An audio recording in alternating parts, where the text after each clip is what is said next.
नमस्कार, बहुत स्वागत है आपका। न्यूज 18 का डिजिटल प्लेटफॉर्म देख रहे हैं आप। आपके साथ मैं हूं विकास ब्रजेश सक्सेना। देश भर के विश्वविद्यालयों और कॉलेजों में इन दिनों एक सवाल सबसे ज्यादा चर्चा में है कि क्या अब हर अकादमिक फैसला भेदभाव के दायरे में आ सकता है। इस सवाल की वजह बने हैं यूजीसी के वो नए नियम जिनका नाम है promotion of equity in higher education institution regularization 2026, यानी उच्च शिक्षा संस्थानों में समानता को लेकर यूजीसी का नया ढांचा।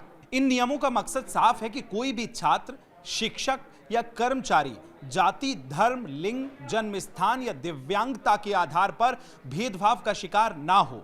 लेकिन नियम लागू होते ही कैंपसों में विवाद शुरू हो गया है।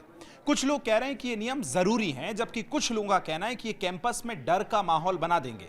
विवाद की सबसे बड़ी वजह है भेदभाव की परिभाषा। यूजीसी के नए नियम में भेदभाव को सिर्फ खुले और सीधे व्यवहार तक सीमित नहीं रखा गया है। इसमें अप्रत्यक्ष निहित यानी इम्प्लिसिट और संरचनात्मक भेदभाव भी शामिल किया गया है। यानी अगर किसी फैसले का अगर किसी की समानता या मानवीयता, गरिमा को नुकसान पहुंचाता है तो उस पर शिकायत हो सकती है, भले ही भेदभाव की मंशा साफ ना हो। यहीं से शिक्षकों और विश्वविद्यालय प्रशासन की चिंता शुरू होती है। उनका सवाल है कि क्या अब अंक देने, उपस्थिति यानी अटेंडेंस तय करने, अनुशासनात्मक कार्रवाई या प्रवेश से जुड़े फैसले भी भेदभाव की शिकायत बन सकते हैं। शिक्षक संगठनों का कहना है कि इससे अकादमिक फैसलों में डर और आत्म सेंसरशिप पैदा हो सकती है। दूसरा बड़ा विवाद की अगर बात करें तो वो है जनरल कैटेगरी के छात्रों से जुड़ा है। इसमें नियमों में जाति आधारित भेदभाव को खास तौर पर अनुसूचित जाति, अनुसूचित जनजाति और अन्य पिछड़ा वर्ग के खिलाफ भेदभाव के रूप में परिभाषित किया गया है।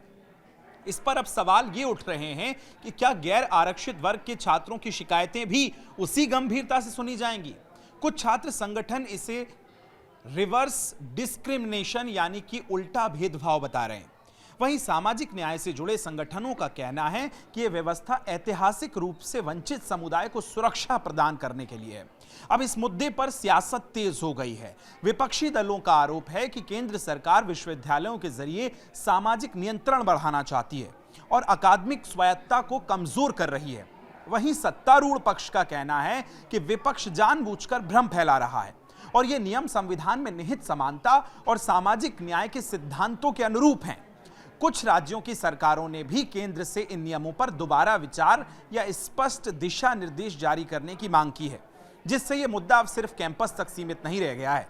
यूजीसी के नए नियमों के तहत हर विश्वविद्यालय और कॉलेज के विशेष इक्विटी समितियां यहां बनानी होंगी, शिकायतों के निपटारे के लिए तय समय सीमा रखनी होगी और पूरी रिपोर्टिंग यूजीसी को करनी होगी। सबसे अहम बात यह है कि अब कुलपति और प्राचार्य सिर्फ प्रशासक नहीं रह गए, बल्कि भेदभाव रोकने की पहली जवाबदेही उन्हीं की होगी और नियमों का पालन ना करने पर सख्त कार्रवाई का भी प्रावधान इसमें किया गया है। वहीं विश्वविद्यालय प्रशासन का कहना है कि संस्थानों और प्रशिक्षित स्टाफ की कमी के चलते नियमों का पालन करना आसान नहीं होगा और इतनी सख्ती, जवाबदेही से निर्णय प्रक्रिया धीमी हो सकती है। इसी वजह से कई संस्थानों ने यूजीसी से और स्पष्ट दिशा निर्देश जो हैं वो उसकी मांग की है।